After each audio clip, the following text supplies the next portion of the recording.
The phone rang 3 times before Giovanni Moretti picked it up. 3 rings that would split his life in two. Mr. Moretti, this is St. Catherine's Hospital in Boston. We're calling because, sir, you were named as the father. Giovanni's glass shattered against the marble floor. 15 months. 15 months since Lauren walked out. And now there was a child. His child. If you love stories about second chances, hidden truths, and love that refuses to die, hit subscribe and stay until the very end. And tell me in the comments, what city are you watching from tonight? I want to see how far this story travels. Giovanni Moretti didn't move for a long moment after the line went dead. The crystal tumbler had broken into pieces around his shoes, the bourbon soaking into the rug, but he didn't notice. He couldn't. His mind was still trying to process the 4 words that had ripped through 22 years of careful, calculated control. You were named as the father. He set the phone down on the desk slowly, the way a man might set down a loaded gun. His hand was shaking. Giovanni Moretti's hand had not shaken in 15 years. Boss Marco stood in the doorway, his second in command, the only man in the world who had permission to enter that office without knocking. Marco took one look at his face and stepped inside, closing the door behind him. What happened? Who was on the phone? Giovanni lifted his eyes. They were the color of cold steel, and right now they looked like a man drowning. A hospital in Boston. Boston. Marco frowned. We don't have business in Boston anymore. Not since Lauren. The name sat in the air between them like a knife on a table. Marco's mouth opened, then closed. He had been there for the divorce. He had watched Giovanni sign the papers without reading them, watched him pour himself into a bottle for 3 weeks afterward, watched him climb out of that bottle, a colder man than he had been before. Lauren Grant was a name that nobody said in this house anymore. What about her? Giovanni's voice came out rough. She has a son. What? 7 months old. The hospital ran a paternity test for medical reasons. He looked up and his eyes were not steel anymore. They were something else, something raw. Marco, he's mine. Marco lowered himself into the chair across from the desk. He did this slowly as though his legs had stopped trusting him. Are they sure? It's the hospital, Marco. They don't make those calls without being sure. Boss, Marco hesitated. She didn't tell you? No. 15 months and she didn't tell you? No. The silence that followed was heavy. Marco knew better than anyone what this meant. He knew the shape of Giovanni's anger, the way it didn't shout, the way it just got quieter and quieter, until something was already in pieces before you realized he was even moving. But Giovanni wasn't angry. Not yet. He was something stranger than angry. He was still. Where is she? Giovanni finally asked. Boss, listen. Where is she, Marco? Marco exhaled. We can find out by morning. Easy. She's not hiding. But you need to think about this for a minute before you... He's 7 months old. I heard you. 7 months, Marco. He's been alive for 7 months and I didn't know. I have a son and I didn't know. Marco said nothing. There was nothing to say. Giovanni stood up. He walked to the window of the office and put both hands flat against the cold glass, and he stayed there for a long time. 600 miles away in a small apartment in Boston that smelled like baby formula and lavender soap, Lauren Grant was bouncing her son against her chest and trying not to cry. Luca was burning up. She could feel it through his sleeper, the unnatural heat of a fever that had crept up on her sometime after midnight. He had been fussy all evening. She had thought he was teething. She had thought she was just tired. And now it was almost 2 a.m, and his little cheeks were flushed scarlet, and he wouldn't stop whimpering against her shoulder. Shh, baby. Shh, Mommy's got you. Mommy's right here. Her phone buzzed on the kitchen counter, and she jumped. She had been jumping at every sound for the last 6 hours ever since she had taken him to the emergency room earlier that day, ever since the nurse had said those casual, terrible words. Honey, we just need to confirm a couple of things for his medical history. The dad's name on the birth certificate, we just need to verify. It's standard. And Lauren, half asleep, half panicked, had said yes, run whatever tests you need. Just take care of my baby. She hadn't thought it through. She hadn't thought. She picked up the phone with one hand, Luca cradled against the other shoulder. It was a number she didn't recognize. She let it go to voicemail. Then it rang again. Same number. Her stomach dropped. She answered it on the 3rd ring. Hello, Lauren. The voice on the other end was low, calm, and absolutely unmistakable. Lauren felt her knees buckle. She caught the edge of the counter and held on. Giovanni, you have my son. It wasn't a question. It wasn't even an accusation. It was a statement of fact delivered in the same voice he used to close a deal or end a man's career, and the calm in it scared her more than yelling would have. How did you? The hospital called me Lauren. They called me at 1 a.m. to congratulate me on a baby I have never met. She couldn't breathe. His name is Luca, she said because she didn't know what else to say. There was a silence on the other end, a long one. When Giovanni spoke again, his voice had cracked just slightly, just at the edge. Luca. Giovanni, don't. Please let me. Don't. His voice was harder now, but underneath the hardness, there was something shaking. Don't tell me you were going to tell me. Don't tell me there's a reason. Don't tell me it was for his protection, or for your protection, or for anyone's protection. He is 7 months old, Lauren. 7 months. I know. Do you pities? Yes. You know what you took from me. She closed her eyes. Luca whimpered against her shoulder. Yes. Another silence, then quieter. Is he okay? The question caught her off guard. She had been expecting rage. She had been expecting threats or demands, or that cold mechanical voice he used when he was about to do something terrible. She had not been expecting him to ask if his son was okay. He has a fever, she whispered. I just got back from the hospital. They think it's an ear infection. He's going to have to be fine. I can't get him to stop crying. What does he sound like? What? When he cries, what does he sound like? She didn't understand the question for a moment. And then she did, and her throat closed up and a tear slipped down her cheek before she could stop it. He sounds like a little frog, she said, her voice breaking. He kind of croaks. It's the saddest thing in the world. She heard him breathe out, a long, slow breath like a man who had been holding it for hours. I'm coming to Boston. Giovanni, I'm coming, Lauren. I'm getting on a plane in the morning. You can lock the door if you want. You can call the police if you want. I will stand on the sidewalk outside your building till you let me see him. You don't have to. I do. Giovanni, please listen. He's not safe with you. We aren't safe with you. That's why you what? That's why you stole 7 months from me. That's why I left. The silence that followed was the longest one yet. Lauren could hear him breathing, could almost see him, a man she had once shared a bed with, the only man she had ever truly been afraid of and truly loved at the same time. Lauren, yes, I am not the man you left. You are, she whispered. You always will be. That's the whole problem.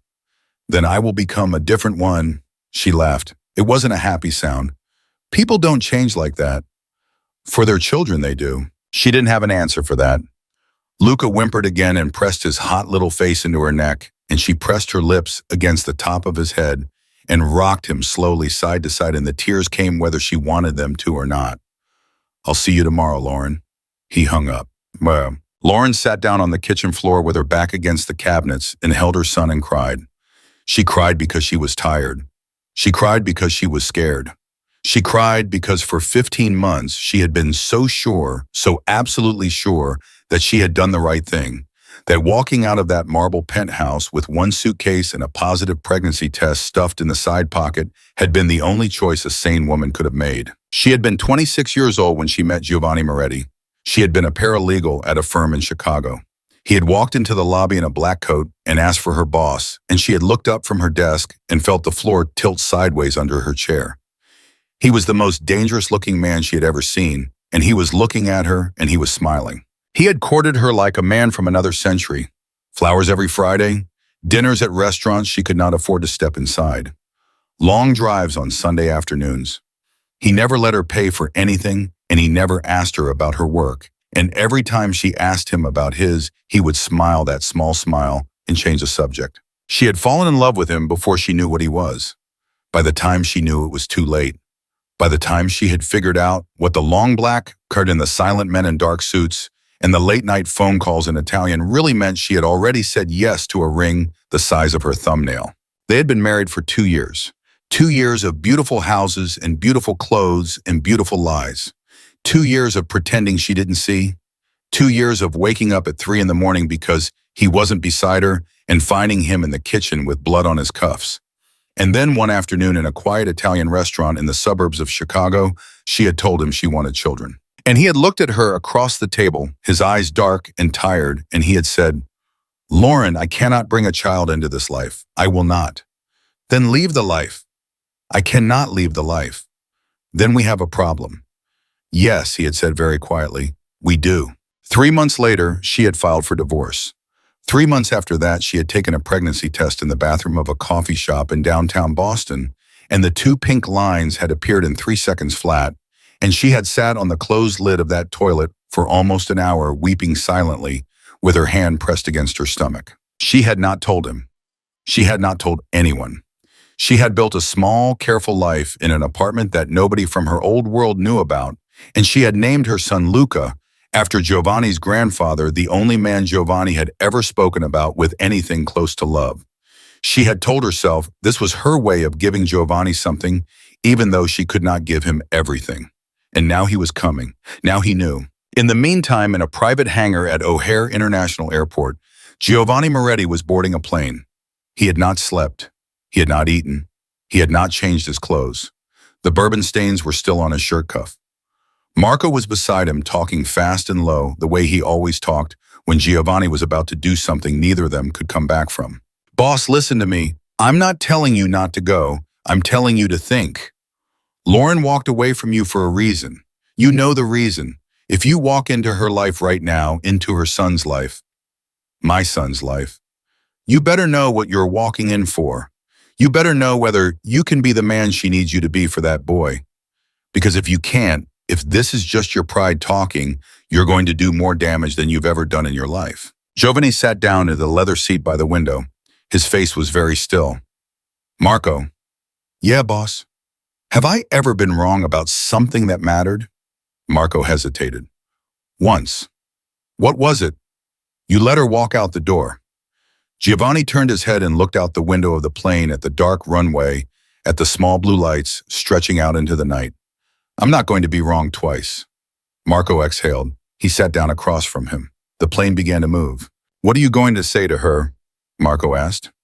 Giovanni didn't answer for a long time. The plane lifted off the ground and the city of Chicago fell away below them, and somewhere in the dark, 600 miles east, a woman was holding a sleeping baby and a phone she would not stop staring at. "I don't know," Giovanni finally said. "Boss, I don't know what I'm going to say, Marco, but I know what I'm going to." "What's that?" Giovanni looked at him, and for the first time in 15 months, there was something alive in his eyes again. "I'm going to meet my son." Lauren did not sleep that night. She lay on the couch with Luca on her chest, his little hand curled around her index finger, his fever finally broken sometime around 4 in the morning. She listened to him breathe. She watched the digital clock on the cable box change 1 minute at a time. She tried to remember every word of the phone call and tried to forget every word at the same time. She thought about getting on a plane, about taking Luca to her sister's place in Phoenix, about disappearing again deeper this time, smarter. She had a passport. She had cash in a coffee tin in the closet. She had been preparing for this in some small, careful way since the day Luca was born. But she didn't get up. She didn't move. Because somewhere deep down in a place she did not want to look at too closely, she was tired of running. She was tired of pretending. She was tired of being the woman who had taken a child from his father, no matter how good her reasons had been. The sun came up at 6:23. Her phone buzzed at 7:02. It was a text from a number she didn't recognize. Just 3 words. "I'm in Boston." She stared at it for a long time. Then her doorbell rang. Lauren's whole body went cold. Luca was asleep in the bassinet beside the couch. She got up very quietly and walked to the door on legs that did not feel like her own. She put her eye to the peephole. He looked older. That was the first thing she thought. 15 months and he looked older by 10 years. There were lines around his eyes that hadn't been there before, and his hair had silver in it at the temples, and he was wearing a black overcoat and holding a small white teddy bear in one hand. And Lauren thought her heart was going to stop right there in her chest. She opened the door. Giovanni Moretti stood on her doorstep, the most dangerous man she had ever known, with a teddy bear in his hand and a look on his face that she had never seen before in her life. Lauren. Giovanni. Can I come in? She didn't move. She stood there in her sweatpants and her old college t-shirt, her hair a mess, her eyes red, and she looked up at the man she had once promised to love forever, and the man she had run halfway across the country to escape from. He's sleeping, she whispered. I won't wake him. You can't stay long. I won't. Giovanni, Lauren, please. It was the please that did it. She had never heard him say that word in 2 years of marriage. She stepped back from the door.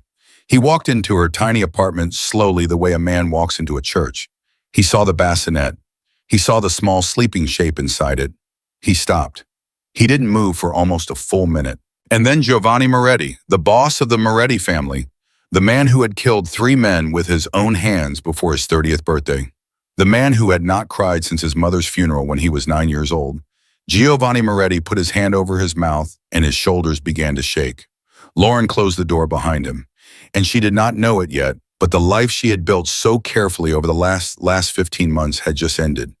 For almost a minute, neither of them spoke. Giovanni stood in the middle of the small living room with one hand pressed hard against his mouth, his eyes locked on the sleeping baby in the bassinet and his shoulders moving in that quiet, shaking way that men move when they are trying very hard not to make a sound. Lauren stayed by the door. She did not know what to do with her hands.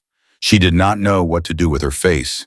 She had imagined this moment 1,000 times in 15 months, in 1,000 different ways, and not one of those imagined versions had looked like this.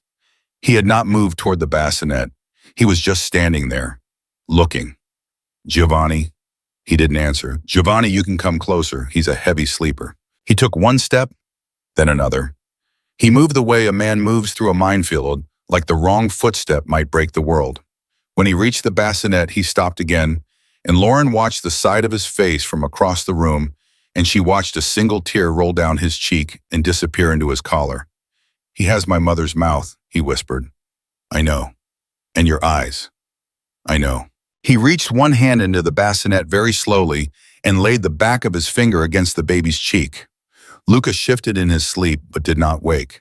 Giovanni pulled his hand back like he had touched something holy. How much does he weigh with 17 pounds? Is that a lot? It's average. What does he eat? Formula. He didn't take to nursing. Why, what? She almost laughed. She caught it in her throat. I don't know, Giovanni. Babies are mysterious. He nodded slowly like she had told him a piece of important information. He did not take his eyes off the bassinet. Lauren. Yes. I want to sit down. Sit down. He sat down on the small couch, the white teddy bear still clutched in his hand. He set the bear on the coffee table very carefully, as though he was afraid of breaking it. Then he put his elbows on his knees and his face in his hands, and he stayed like that for a long time. Lauren walked to the kitchen because she did not know what else to do. She put the kettle on. She got down 2 mugs. Her hand was shaking so badly that one of the mugs almost slipped, and she caught it against her chest and held it there for a second and breathed in through her nose. She made the tea. She brought it to him. She set the mug on the coffee table next to the bear, and she sat down in the armchair across from the couch, as far from him as she could get in a room that small. He picked up the mug. He didn't drink from it. He just held it in both hands. Lauren. Yes. I have a lot of things to say to you. I figured. I don't know what order to say them in. Take your time. He looked up. His eyes were red. No, I can't take my time. I don't have time. I lost 7 months. I don't get to take my time. She nodded. She didn't speak. She let him have the floor because she had been the one who took the floor from him for over a year, and the least she could do now was sit and listen. When I got the call last night, he said, I dropped my drink on the floor. I think I broke the glass. I don't remember. I was holding the phone and there was a woman on the other end, and she was talking about a hospital in Boston, and she was telling me in this normal professional voice, like she was telling me about a bill that I had a son. His voice cracked on the last word. He took a breath. I sat there and I looked at the wall, Lauren. I looked at the wall for I don't know how long, and the only thing I could think, the only thing was, what does he look like? Giovanni. Let me finish, please.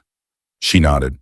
I thought, what does he look like? And then I thought, does he know who I am? And then I thought, and this is the part that almost killed me, Lauren. This is the part I thought, did he ever cry for me? She closed her eyes. Did he, Lauren? Did he ever cry and reach up and look around the room for a man that wasn't there? He's a baby Giovanni. That's not an answer. He doesn't know. That's not an answer either. She opened her eyes. He was looking at her, and she had never seen him look at anyone the way he was looking at her right now. There was no rage in it. There was something worse than rage. There was a question he was begging her to answer, and she could not because she did not know the answer herself. He smiles when he sees me, she said quietly. He smiles when he sees the woman across the hall who babysits him sometimes. He smiles when he sees the mailman. He's 7 months old, Giovanni. He doesn't know what he's missing yet. He doesn't know enough to miss anything. But he will. Yes. And when he does, when he is 3 or 4 or 5, and he is sitting at a kindergarten table drawing pictures of his family, and he draws a mommy, and there is no daddy next to her. What were you going to tell him, Lauren? She didn't answer. What were you going to tell him? I don't know. You don't know. I hadn't gotten that far yet. He laughed. It was not a good laugh. You hadn't gotten that far. You hadn't planned it. Lauren, you ran across the country and you changed your address and you had a child without telling his father. But you hadn't planned what you were going to tell that child when he asked, "Don't, Giovanni. Don't what? Don't make this sound like I did this for fun, like I did this because I'm cruel. Then explain it to me. You know why. I want you to say it." She set down her tea. She stood up.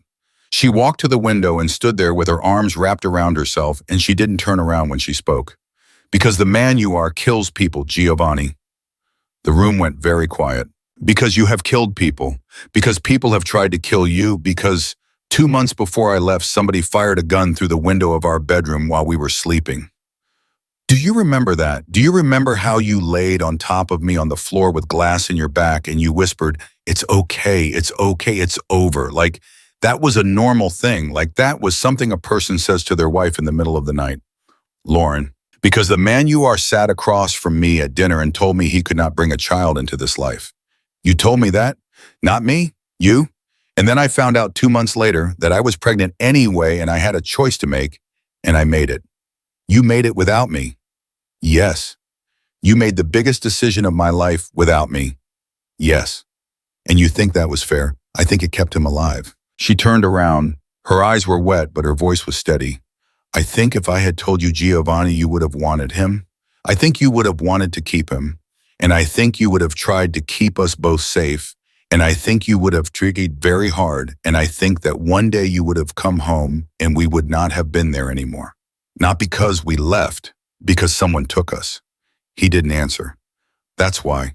He was quiet for a long time. You think you saved him. I think I tried. From me. From the world you live in. He set the tea down. He stood up. He walked over to the bassinet and he looked down at his son again.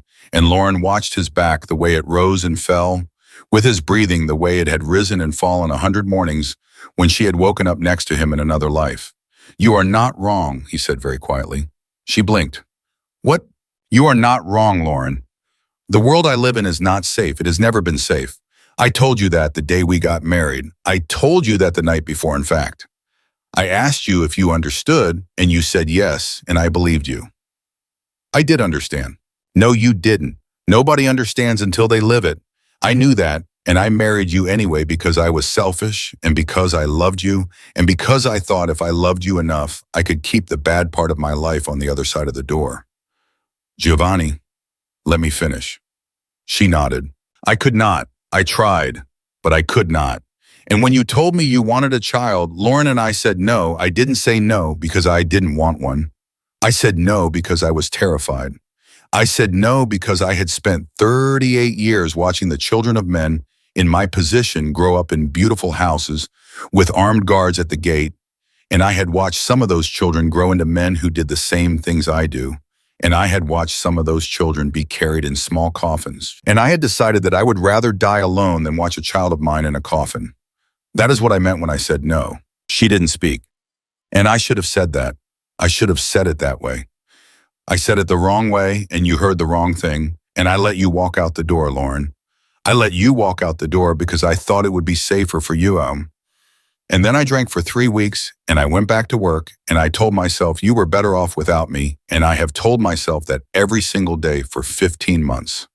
Giovanni, and now I am standing in your apartment looking at our son, and I am realizing that I was wrong about the only thing in my life I was ever sure of. You weren't wrong. I was. You weren't. Look at you. You came here because the hospital called you. You're here because you want to do the right thing. But you can't, Giovanni. Not while I'm still what Lauren. She couldn't say it. He waited. While I'm still the man who is going to get our son killed. She closed her eyes, a tear slipped down her cheek. Yes. He nodded slowly. Okay. Okay, what? Okay, that's fair. That's fair, Lauren. Giovanni, I need to ask you something, and I need you to answer me honestly. Okay. Have you been threatened since you left? Have you been followed? Has anyone come to this apartment? Has anyone left a message? Has anyone come up to you on the street? No. Are you sure? Yes, Giovanni, I'm sure. I would know. Would you, though? She started to answer, and then she stopped. He saw her stop. His face changed. What? Nothing. What, Lauren? It's nothing. It's nothing. I'm just tired. Lauren. She rubbed her face with both hands. There was him outside of the hospital. Yesterday, when I was carrying Luca to the car, he was just standing there by the parking lot, and he looked at me, and he... She stopped. He what? He smiled at me.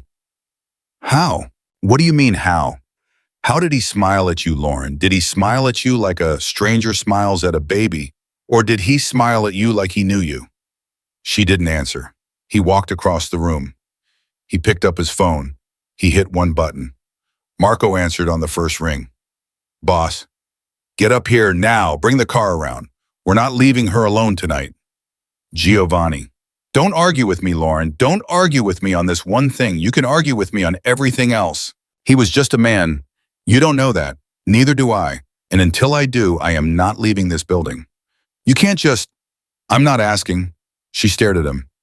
You don't get to come in here after 15 months and start giving orders, Giovanni. Then I'm not giving an order. I'm asking. I am asking, Lauren, please. Let me do one thing for him. Let me do this one thing. I will sleep on the couch. I will not touch you. I will not even look at you if you don't want me to. But I am not leaving this building until I know that the man outside the hospital was nobody. That is what I am asking.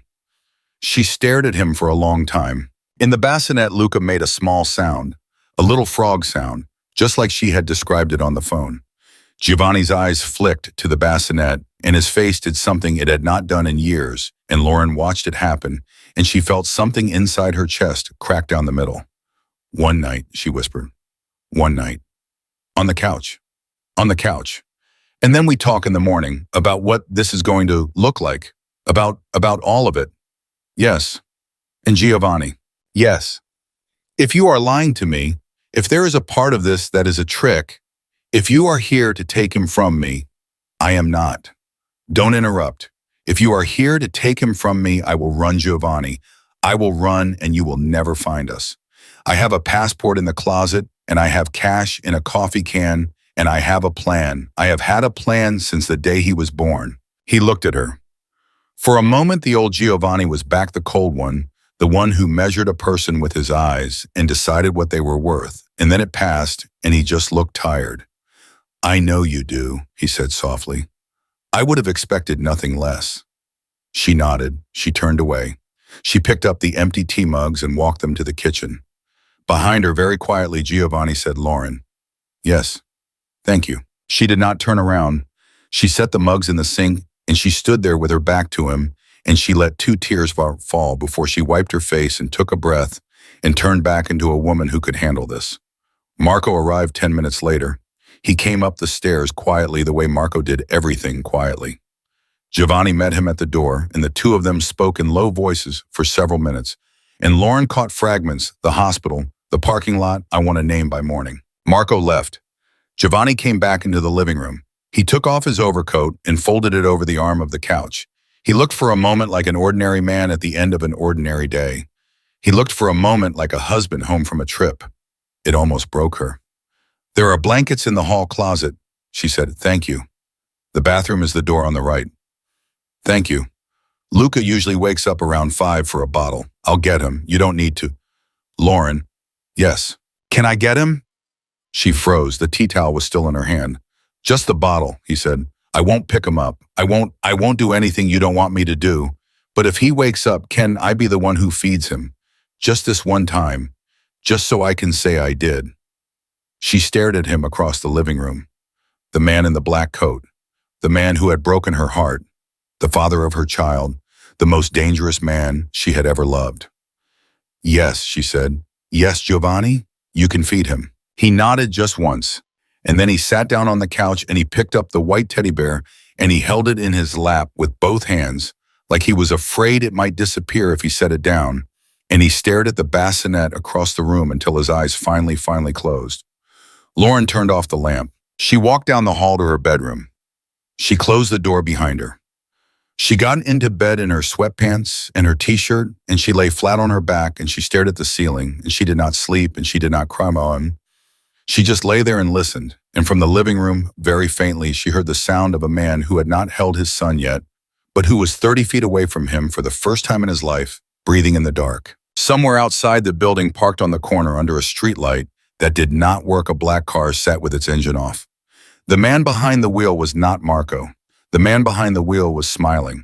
The man behind the wheel sat there for almost 2 hours. He did not move. He did not turn on the radio. He did not light a cigarette, though there was a pack of them on the dashboard and an empty one crumpled in the cup holder. He simply sat with his hands resting on the steering wheel, and every so often he tilted his head and looked up at the third-floor window where a single lamp had been burning until just before midnight. His name was Antonio Russo. He had flown into Boston that afternoon on a private flight from Newark. He had not told anyone where he was going. He did not need to. He was 47 years old, and he had been working for the same family for 30 of those years, and he was very good at his job. His phone buzzed against the passenger seat. He glanced at it. He picked it up. It's me. Status? He's in the building, came up at 7 this morning, hasn't come back out. And the woman inside. The child inside. A pause. How do you know? I saw her with him yesterday, coming out of the hospital. The baby is real. The Moretti boy is real. A longer pause. The voice on the other end was older, heavier, the kind of voice that did not need to raise itself to fill a room. Antonio. Sir, do not move on him yet. Sir, with respect, this is the window. He's exposed. He is sleeping in a civilian apartment without a detail. Marco is parked 2 blocks away. I can be in that building in 90 seconds. Antonio. Sir, I said do not move on him. Did you not hear me? I heard you. I did not bring you into this to take a shot at Giovanni Moretti in a stairwell. I brought you into this for something else. Antonio was quiet. Do you understand me? Yes, sir. Good. Watch him. Watch the woman and watch the boy, especially the boy. I want to know what time he eats, what time he sleeps, who holds him, and where they take him when they take him outside. I want to know everything about that child. Are we clear? We are clear. Antonio, one more thing. Sir, if Giovanni Moretti so much as suspects you exist, before I tell you, it is time I will skin you myself. Are we clear on that as well? Yes, sir. The line went dead. Antonio lowered the phone. He looked up at the third-floor window again. The lamp was off now. The whole apartment was dark.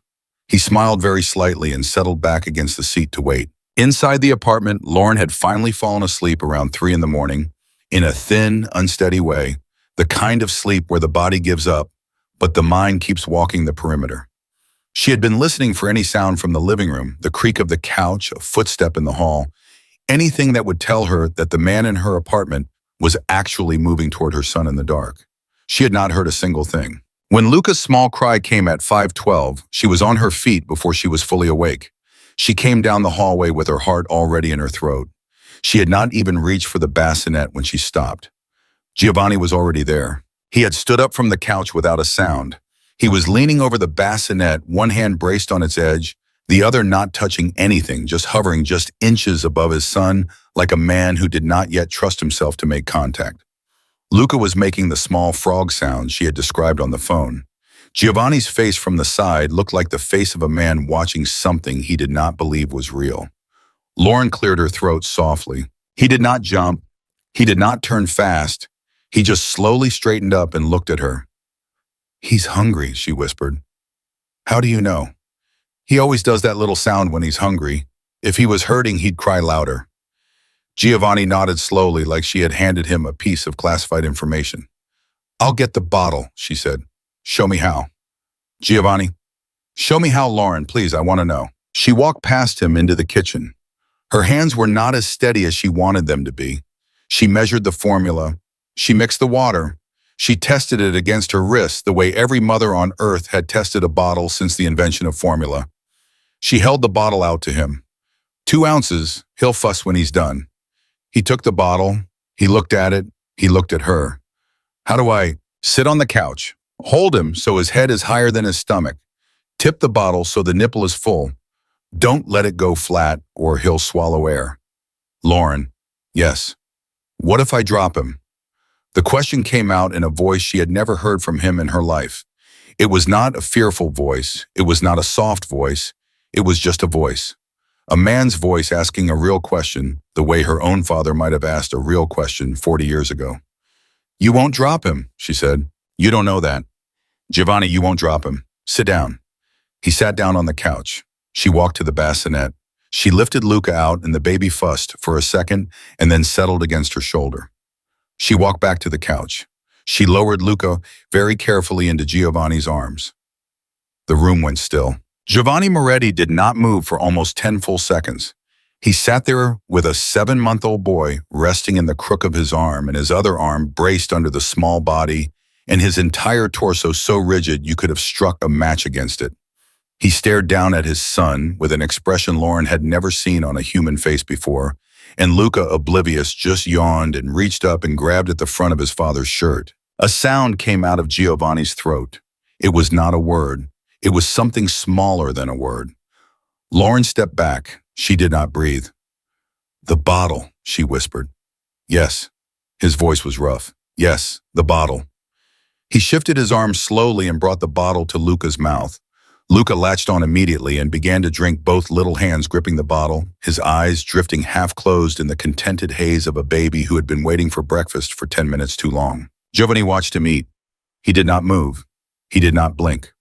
Lauren had seen Giovanni Moretti sit across from senators, from federal prosecutors, from men who had come to his house with the intention of leaving him in a ditch. She had never seen him look at any of them the way he was looking at Luca right now. "Lauren, yes. He's holding my finger." She looked.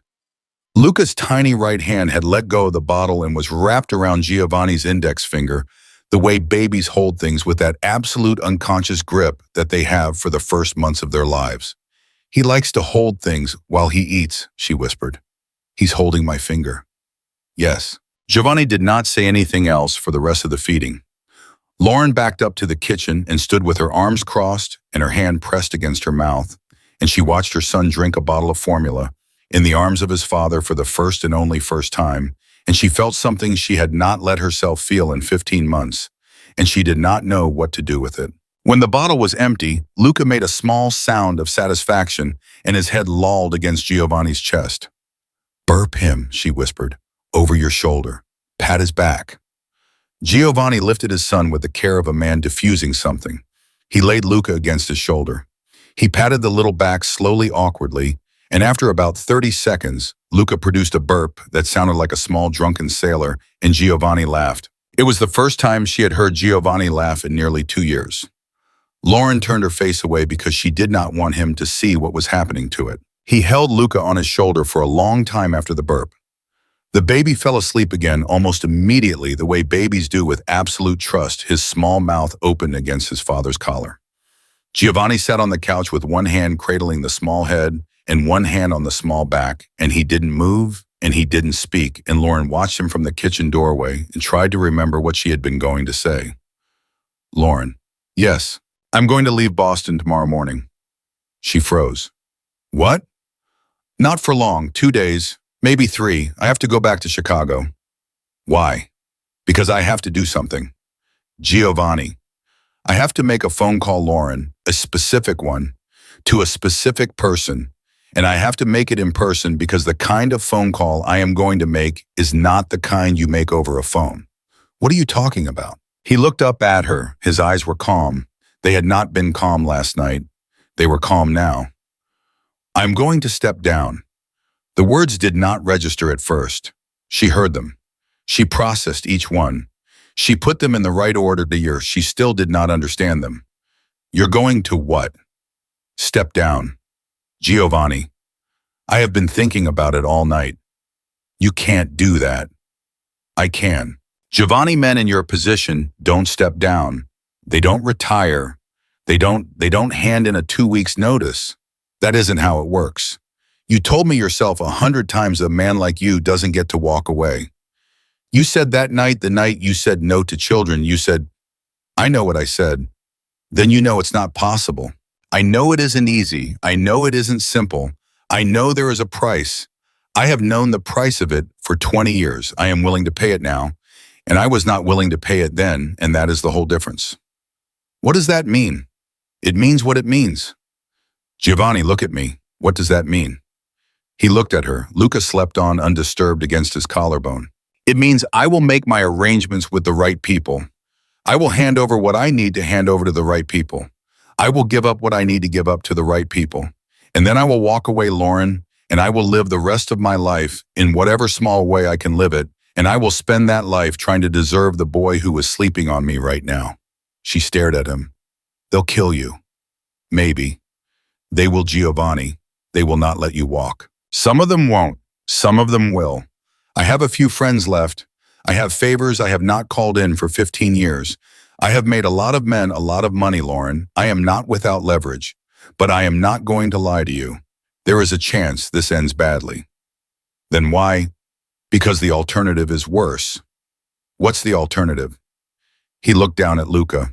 He did not answer for a long moment. The alternative is that I stay, and I keep him at arm's length, and I send money, and I send guards, and I show up at birthday parties with bodyguards in the corners of the room, and I tell myself I am being a father. And one day, Lauren, one day when he is 6, when he is 12, when he is 20, somebody who hates me will find him. They will find him because he is mine. And it will not matter how many guards I have on him. It will not matter how careful you are. It will happen because my world is what my world is. Giovanni, I will not have my son grow up the way I grew up. I will not have him afraid to walk to school. I will not have him watch men come to the door at midnight.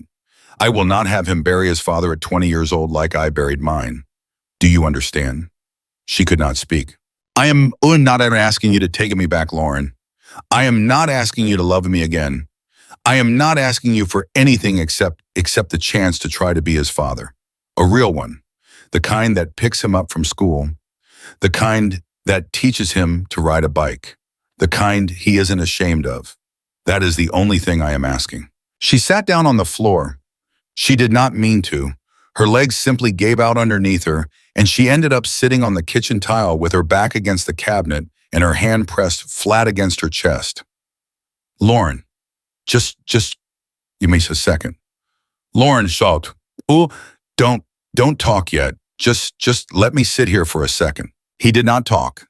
He sat on the couch and he held his son and he watched her sit on the kitchen floor, and the silence between them was not the silence of strangers anymore.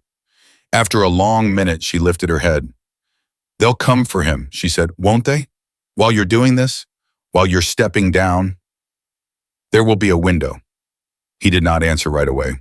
"Won't they, Giovanni?" "Yes." "How long of a window?" "A few weeks, maybe a month, maybe longer." "And during that window?" "During that window, Lauren, I need you and Luca to be somewhere that nobody can find you. Not my enemies, not the FBI, not even me if I cannot get to a phone. I have a place. I have had it ready for 10 years for an emergency I did not think would ever come. It is in the mountains 3 hours from here, owned under a name that is not mine and has never been mine. There is food, there is heat, there is a phone line that runs through a town in Maine. You will go there, you will take the boy. You will stay until I tell you it is safe. Giovanni, I have a life here. I have a job. You have a son." She stopped. "Lauren, I am not telling you what to do. I am telling you what I am offering. If you do not want to go, do not go. I will not force you. I cannot force you.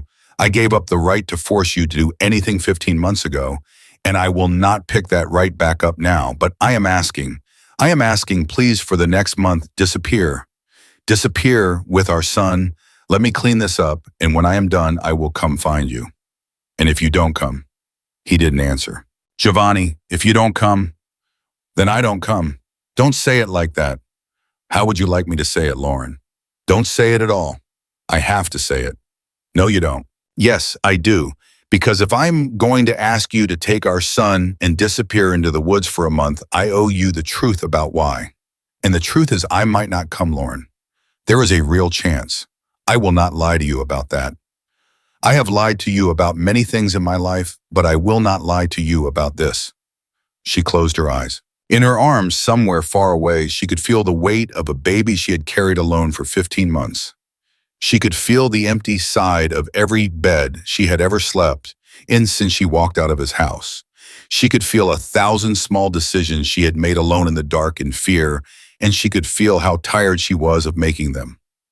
Okay, he looked up. Okay, I'll take him, I'll go. Lauren, don't talk. Don't talk, Giovanni. Just don't. If you talk right now, I'm going to change my mind. He didn't talk. She got up from the kitchen floor. She walked over to the couch. She stood in front of him for a moment, looking down at the man she had loved and the man she had run from, and the man who was holding her son like he was made of something more precious than blood. Then she sat down beside him. She did not touch him. She just sat there. And after a long, long moment, she leaned her head very slowly against his shoulder, the shoulder that wasn't holding the baby, and she let it rest there. He did not move. He barely breathed. You have 3 days, she whispered. 3 days, Giovanni, and then I'm going. 3 days. And you come back. I will try. No, you come back. Promise me. He turned his head very slightly. His mouth was almost in her hair. I promise. Down on the street in the dark, the man named Antonio Russo lifted a small camera off the dashboard and took a photograph of the third-floor window where a lamp had just clicked back on. He sent the photograph. He waited. A reply came back within a minute. One word. Soon. 3 days went faster than either of them expected. Giovanni spent the first morning on the phone, and not the kind of phone he usually used. He had Marco bring up a small leather case from the car, and inside it were 3 burners still in their plastic wrapping, and he opened them at the kitchen table the way another man might open a deck of cards. Lauren stood in the doorway with a coffee in her hands and watched him work, and she realized slowly that she was watching a man dismantle his own life. He made calls she did not understand. He spoke in Italian for some of them, and in English for others, and twice he switched to a language she had never heard him speak in 2 years of marriage, something old and clipped that he later told her was Sicilian. He never raised his voice. He never argued. He spoke in short sentences, and he listened far more than he spoke, and every so often he closed his eyes for a long moment before he answered. She did not ask who he was calling. She did not want to know. Around noon, Marco came up to the apartment with a bag of groceries he had bought from a store 6 blocks away, paid for in cash, and a folder of papers that he set down on the kitchen counter without a word. Giovanni opened the folder. Lauren saw passports inside. 3 of them. One was an infant passport, and the photograph in it was Luca's, although where Marco had gotten that photograph she did not know, and she did not ask that either. Lauren Wexler, Giovanni said, reading off one of the passports. That's your name now, for travel purposes, just for the next 30 days. Wexler. It was my mother's maiden name and the version of her life she stopped using when she came to this country. It is on no document anyone living would ever connect to me. You'll be safer carrying it than your own. And Luca Wexler, same reasoning. And you, I keep my name. Whatever happens next, my name has to stay where everyone can see it. That's part of how this works. She did not respond to that. She picked up the small blue passport with her son's face inside it and turned it over in her hands, and for the first time she understood in her body that this was actually happening. That night, Giovanni slept on the couch again. He did not ask for anything else. He did not even sit too close to her on the small sofa when they ate dinner, and twice he caught her eye across the table and looked away, first like a man who did not feel he had earned the right to look at his wife's face. She watched him with Luca that evening for almost 2 hours. He had figured out how to change a diaper by the end of the first day badly, and by the end of the second day well. He had figured out which song made Luca stop crying when nothing else worked, an old Italian lullaby that his own mother had sung to him 40 years ago and that he had not thought of in 20. He sang it under his breath while he walked the baby up and down the hall, and Lauren stood in the kitchen with her hand pressed against her mouth and listened, and she did not know whether she was watching the beginning of something or the end of something, and she was not sure she wanted to know. On the morning of the third day, Marco brought the car around at 6. Giovanni stood in the entryway of the apartment with his coat on. He had a small overnight bag in one hand. Luca was in his car seat by the door, dressed in a thick blue sleeper, fast asleep. Lauren. I know. You leave today, not tomorrow, today. I know, Giovanni. Marco's brother is downstairs. His name is Vincent. He is going to drive you to the place. He is the only person besides me and Marco who knows where you are going. He will leave you at the cabin and he will come back. He will not tell anyone, not even his own wife. Okay. There is a phone line at the cabin. I will call it at 7 o'clock every evening. If you do not hear from me by 8 o'clock, you assume something has happened and you do not stay there. There is a second cabin written on a piece of paper inside the freezer of the first cabin. You go there. Do not call the police. Do not call anyone. You go to the second cabin and you wait for Vincent to come for you. Giovanni, tell me you understand. I understand. Tell me again. I understand, Giovanni. I understand. Stop. He nodded. He put down the overnight bag. He walked to the car seat and crouched in front of it. He stayed there for a long moment. Then he reached out very gently and laid his palm flat against Luca's chest over the small, sleeping body, and he held it there. His eyes closed. He whispered something. She did not catch it. She did not ask. When he stood up, his face was the face of a man going to war. Lauren, yes, if I do not come back, don't. If I do not come back, you do not tell him about me the way I was. You do not tell him I was a bad man. You tell him I was a man who tried at the end to be a different one. Tell him that I held him while he ate his bottle. Tell him I sang to him in Italian. Tell him those things and not the other things. Do you understand? Giovanni, stop. Promise me. You're coming back. Promise me. I promise. Stop. He stepped toward her. For a moment, she thought he was going to kiss her, and her whole body froze, and then he didn't. He reached up and laid his hand against the side of her face for the briefest moment, his thumb against her cheekbone, and he looked at her the way a man looks at a photograph he is about to put away in a drawer. Then he picked up the overnight bag, and he turned and he walked out of the apartment without looking back. Lauren stood in the entryway with her son's car seat at her feet, and she stayed there for almost 5 minutes, and she did not cry because she had decided sometime in the night that she was done crying for a while. Vincent came up the stairs 10 minutes later. He was a soft-spoken man in his 50s with a gray beard and kind eyes, and he carried Luca's car seat down to the car for her without asking, and he loaded her 2 suitcases into the trunk. And when he opened the back door, he said, "Ma'am, we'll take it slow on the highway. The little man will be fine. You just rest if you can." She got into the car. She buckled in beside the car seat. She looked up at the third-floor window of the apartment that had been her home for 15 months, and she said goodbye to it in her head, and then they pulled out into traffic. Down the street, Antonio Russo started his engine. He waited until the dark sedan with Lauren and the baby in it had reached the second light. Then he slid out of his parking space and followed 3 cars back the way he had been trained 30 years ago. His phone rang on the passenger seat. "They're moving," he said. "Who's driving?"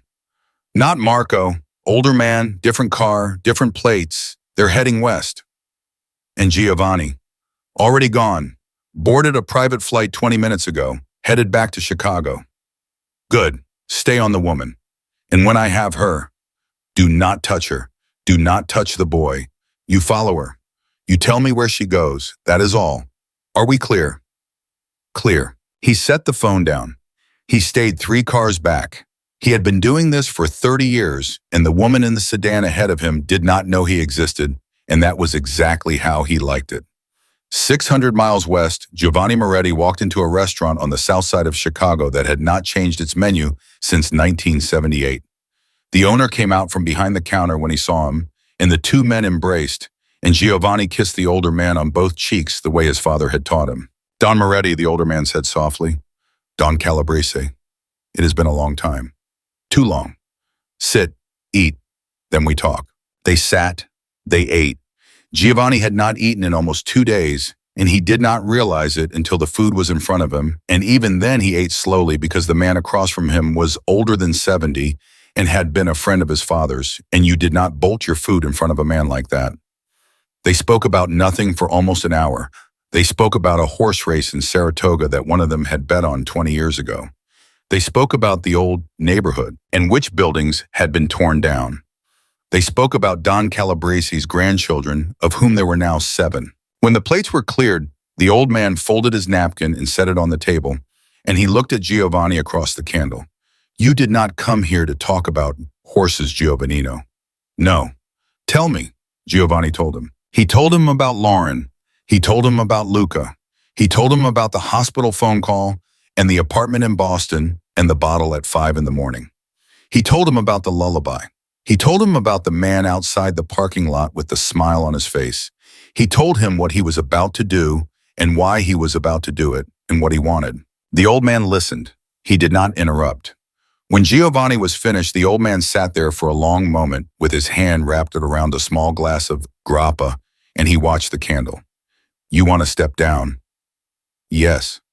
You understand what that means? Yes. Some of them will not let you.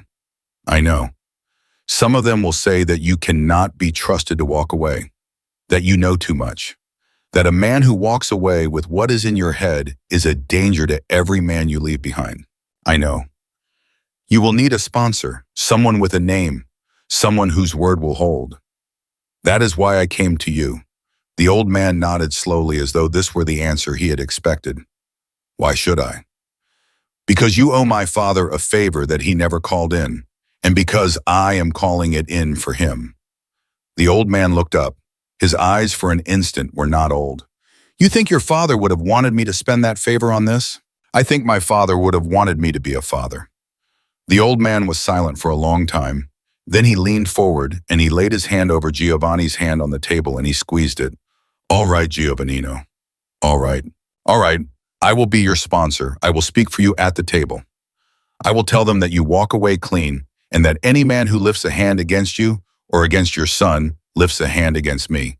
And there is not a man at that table who will lift a hand against me. Giovanni closed his eyes for a moment. Thank you. Do not thank me yet. Why not? Because there is a problem. What problem? The old man took a long sip of his grappa. He set the glass down very carefully. There is a man at the table who is not at the table. Do you understand? No. There is a man who is doing business in our world, Giovannino, who is not part of our world. He is using our roots. He is using our protection. He is hiding in our shadow, and he is doing things that none of us would ever sanction, and he has been doing these things for almost 2 years now. Who? He is a Mexican. He came up through Texas 8 years ago. He runs a piece of the Chihuahua cartel out of New Jersey. His name does not matter because by next week his name will not matter to anyone. What does he have to do with me? The old man looked at him. You arrested his brother. Giovanni went still. 2.5 years ago, you did not arrest him personally, but you gave the information to a federal agent because the brother had killed a child in one of our neighborhoods, and you considered it a matter of honor. That federal agent put the brother in a cell in Pennsylvania, and that brother was killed in that cell by another inmate 6 months later. And the man we are speaking of, Mexican, has never forgotten. How do you know this? Because 2 weeks ago he came to me. He sat at this table where you are sitting. He asked me very politely for permission to take a small piece of revenge against the Moretti family. I told him no. I told him our family does not settle our matters with him, and his matters do not concern our family, and he should go home and forget the whole thing. And he smiled at me, Giovannino. He smiled at me the way a man smiles when he has already decided not to listen to a single word you have said. Giovanni put both palms flat on the table. His face had gone the color of old wax. Don Calabrese. Yes. There was a man outside the hospital where my son was born, the day before yesterday. He smiled at the boy's mother. The old man looked at him for a long moment. Then we have a problem, Giovannino. Where is my son right now? You said you sent them to a safe place. Yes. Is the safe place in your name? No, that's the amount. Is the road to that safe place in your name? No, the car, the driver, the cabin, none of it goes through me. Then they are safer there than anywhere else in this country tonight. But Giovannino, you listen to me now. I'm listening. This man is not waiting for you to step down. This man is not waiting for any table to give him permission. This man is not going to fight you the way our people fight. He is not going to come for you. He is going to come for the boy. Do you understand? I understand. He is going to take the boy, and he is going to make sure that you watch. Giovanni stood up from the table. Sit down, Giovannino. I have to call her. Sit down. He sat down. The old man leaned across the table. His voice dropped very low. You are not going to call her right now. You are not going to drive to her right now. You are going to listen to me. Because if you panic, if you move too fast, if you put one foot wrong in the next 48 hours, that man is going to get exactly what he wants. Are you listening? I'm listening. You are going to finish what you started. You are going to walk away from our world the right way with my name behind you. And while you are doing that, I am going to take care of the Mexican, quietly, cleanly, without your name on it. Do you understand? You can't. I can, and I will, because your father saved my life in 1979, and I have been carrying that debt for 47 years, and I have been waiting for the right moment to repay it, and this is the moment. Don Calabrese, you stay away from your boy for 3 more days, Giovannino. 3 days, I will know by then. If I am right, I will tell you, and you will go to him, and you will live the rest of your life as a free man. If I am wrong, if I cannot reach this man in 3 days, then I will tell you that as well. And you and I will go to your boy together, and I will stand at that door with a gun in my hand for as long as it takes. Are we clear? Giovanni was breathing hard. Are we clear, Giovannino? Yes. Good.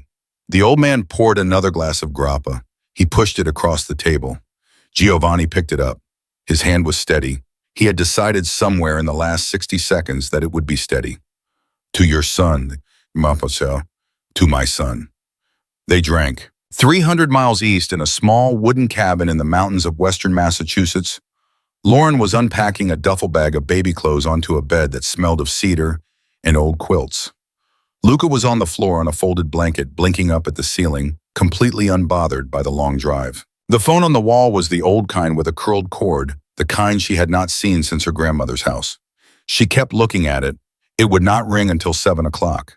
She knew that. He had told her that. Outside, Vincent had said his goodbyes and driven away 40 minutes ago. The cabin was a half-mile up a dirt road that did not appear on any map made in the last 20 years. There was a single set of tire tracks in the dirt outside, and they were Vincent's, and they were leaving, not coming. She told herself this twice, and then very faintly from somewhere far down the dirt road she heard the sound of a second car. She stopped unpacking. She walked very slowly to the front window of the cabin. She did not draw back the curtain. She just stood there, and she listened, and the engine got closer and closer and closer, and then it stopped. Not at the cabin, about 100 yards down the road in the trees where someone might park a car if they did not want it to be seen from the cabin. Lauren stood at the window with her hand pressed against her mouth, and her son cooed softly on the blanket behind her, and the phone on the wall did not ring. It was 4:47 in the afternoon. The sun would be down in 2 hours. Lauren did not move from the window for almost a full minute. She listened. She breathed through her nose.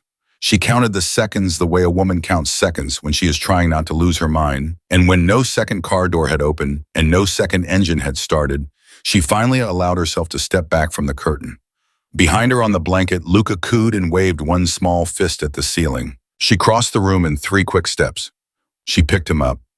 She held him against her chest, and she felt his little heartbeat against her collarbone, and she made herself think. The phone! The wall phone! Giovanni had said 7 o'clock. It was not yet 5. He would not be calling for over 2 hours, and she did not know the number to reach him, and she did not know Marco's number, and Vincent had given her nothing, and she did not even know exactly where she was because the last 15 minutes of the drive had been on a dirt road with no signs. She walked fast to the kitchen. She opened the freezer. There it was, A folded slip of paper frosted at the edges, exactly where Giovanni had said it would be. She unfolded it with one hand, Luca on her hip, and she read the address of the second cabin. It was 43 miles away. She had no car. She closed her eyes for 1 second. Just one. She allowed herself 1 second of being a frightened woman in the woods, and then she opened her eyes and she was a mother again. And the mother walked back into the front room, and she set Luca down in the bassinet that Vincent had assembled for her, and she went to the small closet by the door. She had seen Vincent put a hunting rifle in there an hour ago. He had said, "Ma'am, this stays here. You will not need it, but it stays here just in case." She had not thought about it again until this exact moment. She opened the closet. She took out the rifle. She had fired a rifle exactly twice in her life, both times when she was 14 at her uncle's farm in Vermont. She remembered the kick. She remembered the safety. She did not remember anything else. She checked the rifle. There were 3 rounds in it. 3 rounds of baby and a phone that would not ring for 2 hours. She walked back to the window. She lifted the curtain by 1/2 inch. She looked down the dirt road. Nothing moved, but the second car was still there. She could see the front fender of it, just barely behind a stand of trees about 100 yards down. It was a dark color. She could not tell what color exactly. It was not moving. It was waiting. Lauren backed away from the window. She walked to the bassinet. She picked up Luca again because she could not stand the thought of him being more than 2 feet from her body, and she sat down on the floor with her back against the wall of the cabin, the rifle across her lap, her son in her arms, and she began very quietly to talk to her child. "It's okay, baby.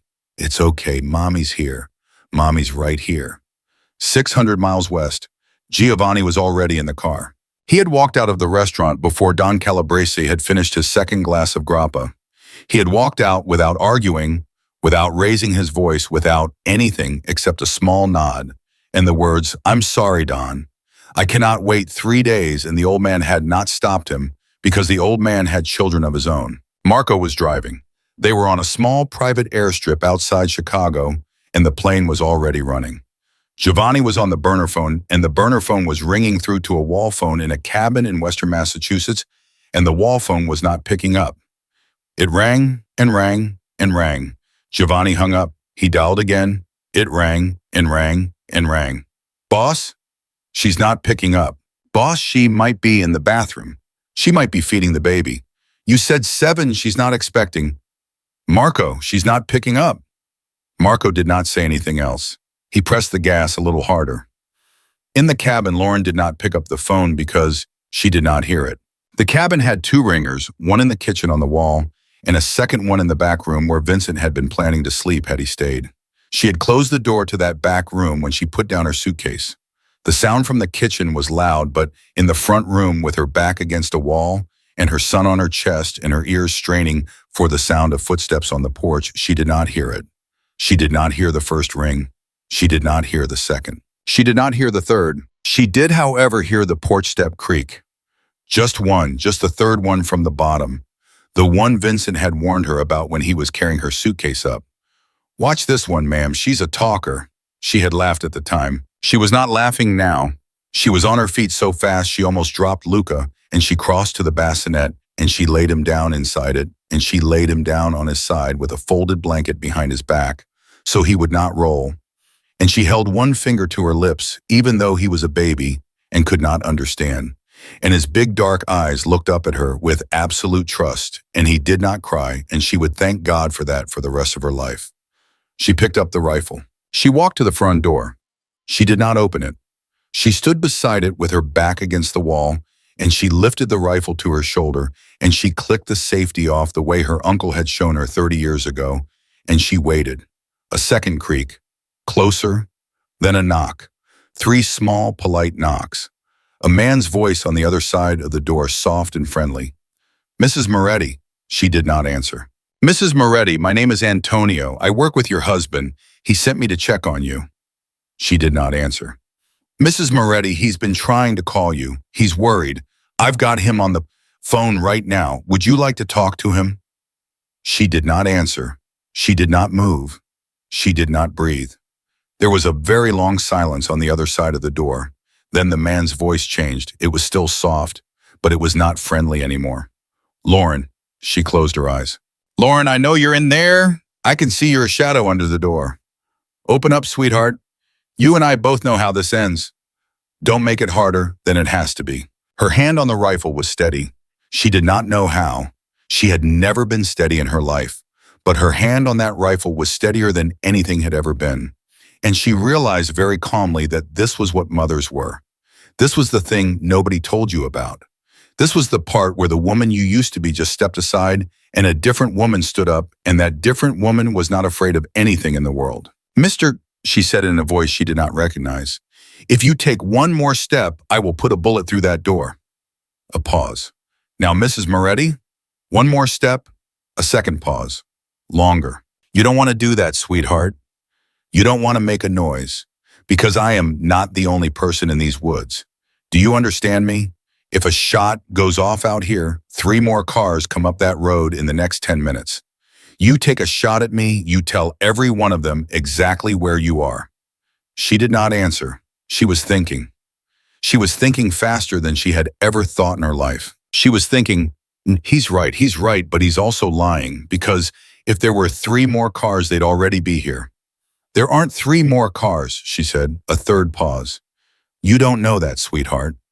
I do know that, because if there were, you wouldn't be standing at my door alone. You'd be in the back, and somebody else would be here trying to make me open it. And I'd have heard you split up, and I didn't. So it's just you, isn't it? A very long silence. When the man spoke again, the friendly voice was gone for good. Smart girl. Yeah, she whispered mostly to herself. Yes, I am. And then she fired. She did not aim for the door. She aimed for the wall to the left of the door, where the old logs were thinner, where she had noticed a knot in the wood when she had been sitting on the floor a few minutes before. She fired at the knot. The rifle kicked harder than she remembered, and the noise inside the small cabin was so loud that Luca began to scream in the bassinet behind her, and the round went straight through the log and out into the porch, and she heard a man swear. And she heard a body hit the wood. She did not know if she had hit him. She did not wait to find out. She dropped the rifle. She grabbed Luca out of the bassinet. She did not put on a coat. She did not put on shoes. She ran for the back door of the cabin in her socks, with her son screaming against her chest. And she shoved through it, and she ran into the woods behind the cabin in a straight line away from the road, away from the second car, away from everything, and she fought in the dark for almost 10 minutes before she stopped to listen. Nobody was behind her. She kept running anyway. In the car on the way to the airstrip, Giovanni's burner phone rang. He almost dropped it, picking it up. Lauren. It was not Lauren, it was Don Calabrese. The old man's voice was very calm. Giovannino. Don, I cannot talk, I am... Giovannino, listen to me. The Mexican is dead. He went still. What? He is dead. He has been dead for 30 minutes. I told you I would handle it, and I have handled it.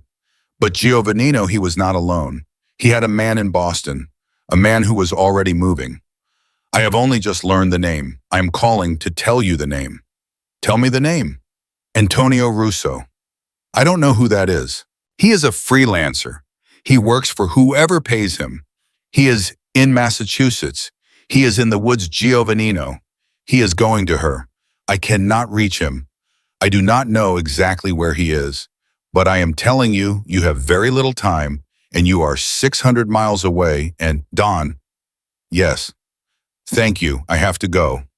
He hung up. He looked at Marco. Marco was already pulling onto the runway. Boss, drive. Boss, the plane is right there. Drive Marco to the plane now. In the woods of western Massachusetts, Lauren had stopped running because her legs had stopped working. She was crouched behind a fallen tree about half a mile from the cabin. Her socks were soaked through. One of her feet was bleeding. Luca had stopped screaming and had miraculously fallen back asleep against her shoulder, the way babies sometimes do when the world is too much for them. The sun was behind the trees now, and the cold was coming down fast, and she did not have a coat, and she did not have a phone, and she did not have a plan. What she had was a son. What she had was a half-mile of forest between her and a man who might or might not be alive. What she had was a memory suddenly of something Vincent had said when he was driving her up to the cabin. Ma'am, if you ever need help and the phone don't work, there's a fire watch tower about 2 miles north. Old man up there, name of Hank, still has a CB radio. Good man. He'll know what to do. 2 miles north. She did not know which way north was. She closed her eyes, she thought. She remembered that the sun had been on her left when Vincent had been driving her up from the road. She remembered that the cabin had faced east. She remembered that the porch had caught the morning light. North was to the left of the porch, which meant north was to the left of the cabin, which meant she turned slowly, picturing the cabin in her head. North was that way. She got up. She started to walk. She walked for an hour. She did not feel the cold. She did not feel her foot. She did not feel anything except the small, warm weight of her son against her chest and the absolute, unshakable certainty that she was going to keep walking until she found that fire tower, or until she fell over dead, and that she was not going to fall over dead because her son needed his bottle in the morning and there was nobody else to give it to him. She found the fire tower at 6:52 in the evening. She knew what time it was because the old man at the top, when she had climbed the ladder with one arm, because the other was holding her son, looked at his watch and said, "Lord Almighty Lady, where on earth did you come from at 6:52 at night with no shoes on?" "Please," she whispered, "please, I need to use your radio." The old man did not ask another question. He picked up the radio.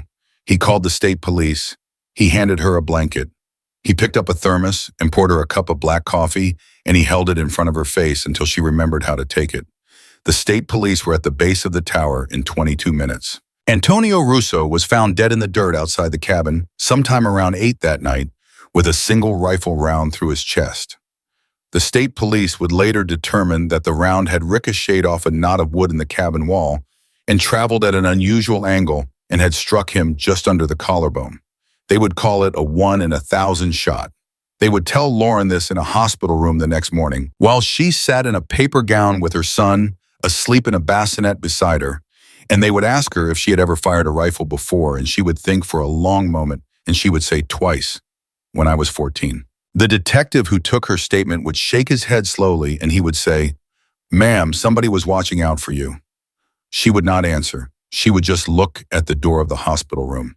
Giovanni came through that door at 9:14 in the morning. He did not say anything when he saw her. He did not say her name. He did not say their son's name. He just walked across the room in 3 steps, and he sank down to his knees beside her bed, and he put his face against her hand on the blanket, and his shoulders began to shake. She let him stay there. She did not pull her hand away. She put her other hand on top of his head and his hair, and she held him there. And after a long moment, she said very quietly, "You promised you would come back." "I came back." "You took your time." "I came back, Lauren." "Yes, you did." He looked up at her. His eyes were wet. "Are you hurt?" "My foot." "And the boy?" "He slept through almost all of it." "How?" "I don't know, Giovanni. I don't know how. He's a strange child." "He's our child." "Yes." He stayed on his knees by the bed for a long time. He held her hand. He did not look at the bassinet yet. He could not. After a while, he said, "Don Calabrese kept his word." "Who?" "An old man, a friend of my father's. He took care of the man who sent the one who came for you." "And the rest of it?" "The rest of it is done, Lauren." "Done." "Done. I walked out of that restaurant a free man. The table accepted it. The men I needed to speak to spoke for me. There will be no others. Not for me, and not for you, and not for him." "Giovanni." "Yes." "You're sure?" "I am sure. Because I cannot do that again. I cannot run again. I cannot stand at a door with a rifle again. I will not survive it twice. Lauren, there is no second time. I swear it on my mother. I swear it on him." She closed her eyes. She did not speak for a long time. She held his head in her hand, and she let her own head sink back against the pillow, and she let the 72 hours of her life that had just ended actually end, and somewhere deep inside her chest, something that had been clenched for 15 months, finally let go. "All right," she whispered. "All right. All right, Giovanni, we'll try." "Try what?" "All of it." He lifted his head. He looked at her. He looked at her the way he had looked at her 7 years ago in the lobby of a law firm in Chicago when she had been 26 years old and he had been a stranger in a black coat. "Lauren, don't make me say it twice." "Lauren, Go look at your son, Giovanni." He stood up. He walked to the bassinet and he looked down at his sleeping boy, and he laid one finger very gently against the small open palm. The small palm closed around the finger. It closed the way it had closed 3 nights ago in a small Boston apartment, while Luca drank a bottle from his father for the first time in his life. Giovanni did not let go. He stayed there beside the bassinet for almost an hour. He did not move. He did not speak. He just stood with his finger inside his son's hand, and his son slept on, and his wife, because she would be his wife again in time, even if neither of them said it out loud, yet watched them both from the bed and did not look away. A year later, in a small house on a quiet street in a town that was not Boston and not Chicago, a 1.5-year-old boy named Luca would take his first steps across a kitchen floor toward a man crouched in a doorway with his arms held out. The man would catch him. The man would lift him into the air. The man would laugh, and the boy would laugh, and a woman watching from the table would set down her coffee cup and press her hand against her mouth. There would be no guards at the door. There would be no black cars at the curb. There would be no phone calls in the middle of the night. There would only be a family rebuilt from the ashes of something that should have ended forever and didn't. A family that lived. The end.